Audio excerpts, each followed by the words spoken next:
تا د وطن د میرمنو بې عزتي کړې ده، تا د وطن میرمنو ته دفاعي شو خطاب کړی ده، تا اوس بیا کېنولی ده، ته بیا ورته ته پی ټي ایم ته دا نه وایې. بابا غدار ده، دا غدار و، غدار دا غدار پاتېږي. دا د عیسی ډوډۍ خوړلې ده، دا د ما وایي تا نه خپلېږي، دا د عیسی خپل ده.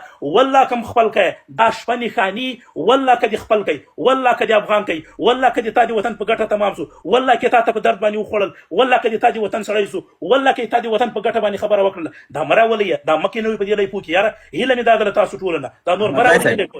احمدزی صاحب ډېره مننه. خیر ویسې خبره داسې ده دغه کومه پوښتنې چې ته لرې همدا پوښتنې له پایله موږ وکړې ورنه دا ته چې موږ دلته نه دراوسې چې یاره زموږ سره کښېنه یا موږ سره جانان سه یا موږ سره ورور سه.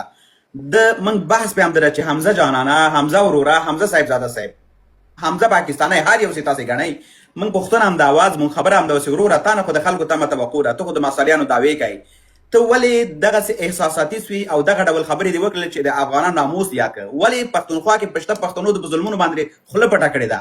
موږ خو به خبره کوو که نه. ګوره سیاست به کله ګټې کله چې یو قدم مخکې ږدي لس قدمه به شاته ږدي.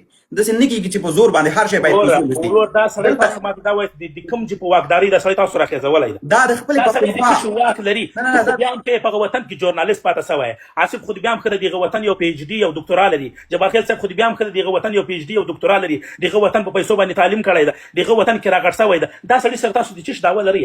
د څه شي ګیله جین لرئ له دې سړي نه؟ ګیله خو دا وایي چې دا بل ځل راولاړ سو د ما مور ته یې توهین کړی ده. دا همغې ورځې پوښتنه کوو، ګیله نه کوو. توهین کړی ده احمدزی صاحب د همغه ورځې پوښتنه کوو، دی خپل دلایل لري، موږ خپل څه ورته وایو.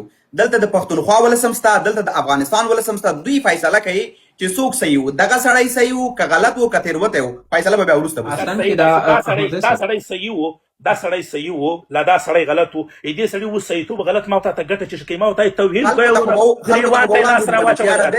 یا موږ تېروتي وو. نه وروره دا تېروتی ما مور ته توهین کړی ده، ما خور ته توهین کړی ده، ما مور ته بد الفاظ کارولي دي، ما خور د افغانستان میندې خویندې دي، چا میندې خویندې دي. ولې پدې سړی راوسته د اوس همدغه باندې بحث ده، اصلي بحث په همده ده. ما ورسره کوي بحث اصلي موضوع پرې ایښې ده، بحث جوګنه ده، دا د بحث جوګنه دي چې بحث ورسره وشي. وی شړي دا سړی له لایپه وباسي له لایپه دا سړی. ګورئ احمدزی صاحب یو دقیقه ډېر وبخئ. ګورئ یو خو دا ده چې آصف خان د یو خبره زه وکړم، یو ډېره بخښنه غواړم.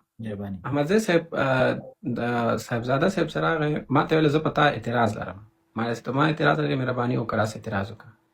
بیا په دم اعتراضاتو او په ما اعتراضاتو او په دې اعتراضاتو دا ټول که ته باس نه پوهېږم په کوم وخت کې راغللې، دا ټول باس په اعتراضاتو، دا باس یوازې او یوازې په سپیناوي و.